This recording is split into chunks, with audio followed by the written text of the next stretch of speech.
चोरीच्या घटनांना आळा घालण्यासाठी पोलिसांनी मोठी मोहीम हाती घेतली आहे।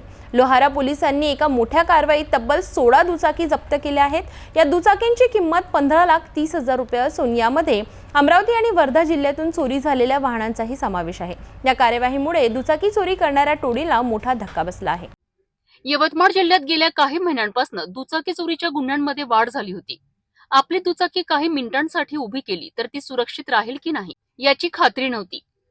अशा परिस्थितीत लोहारा पोलिसांनी या गुन्ह्यांच्या तपासाला गती दिली। गस्तीवर असलेल्या पथकाला वाघापूर परिसरात संशयित निलेश मुनेश्वर आढळला। त्याला ताब्यात घेऊन चौकशी केली असता त्याने आपल्या साथीदार गणेश उले आणि आदित्य राऊत यांची नावे सांगितली। पोलिसांनी या तिघांना अटक करून कसून चौकशी केली। या चौकशीत त्यांनी अनेक दुचाकी चोरल्याची कबुली दिली आहे। पोलिसांनी त्यांच्याकडून एकूण 16 दुचाकी जप्त केल्यात, ज्याची किंमत अंदाजे 15,30,000 रुपये आहे। या जप्त केलेल्या दुचाकींमध्ये अमरावती जिल्ह्यातील दत्तापूर पोलीस ठाणे आणि वर्धा जिल्ह्यातील पुलगाव पोलीस ठाणे हद्दीतून चोरी झालेल्या वाहनांचाही समावेश आहे। पोलीस अधीक्षक कुमार चिंता यांच्या मार्गदर्शनाखाली ही यशस्वी कारवाई करण्यात आली आहे। लोहारा पोलीस स्टेशनच्या आपल्या डीबी टीमने 6 तारीख संध्याकाळी पेट्रोलिंग करताना 3 आरोपी आपल्याला संशयितात मिळालेला आहे।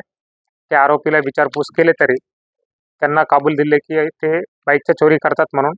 त्यांच्याकडून पूर्ण 2 दिवसमध्ये 16 मोटरसायकल रिकव्हरी करण्यात आलेला आहे।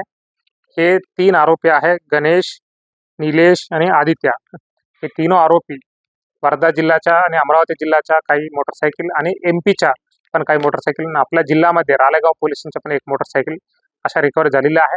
बाकी मोटरसायकल कुठे कुठे गुन्हा दाखल झाले आहे ते पण आपला शोध चालू आहे आणि हे झाल्यानंतर आम्ही संबंधित पोलीस स्टेशनला, संबंधित जिल्ह्याला पाठवून त्यांना जो फिर्यादीला परत पाठवणार आहे। ही कारवाई लोहारा पोलीस ठाण्याचे रोहित चौधरी, उपनिरीक्षक गजानन अजमेरे आणि त्यांच्या पथकाने यशस्वीरित्या पार पाडली। या कारवाईमुळे यवतमाळ पोलिसांच्या कामगिरीचे कौतुक होत आहे। भविष्यातही अशाच कठोर कारवाईतून चोरट्यांवर वचक बसवला जाईल अशी अपेक्षा।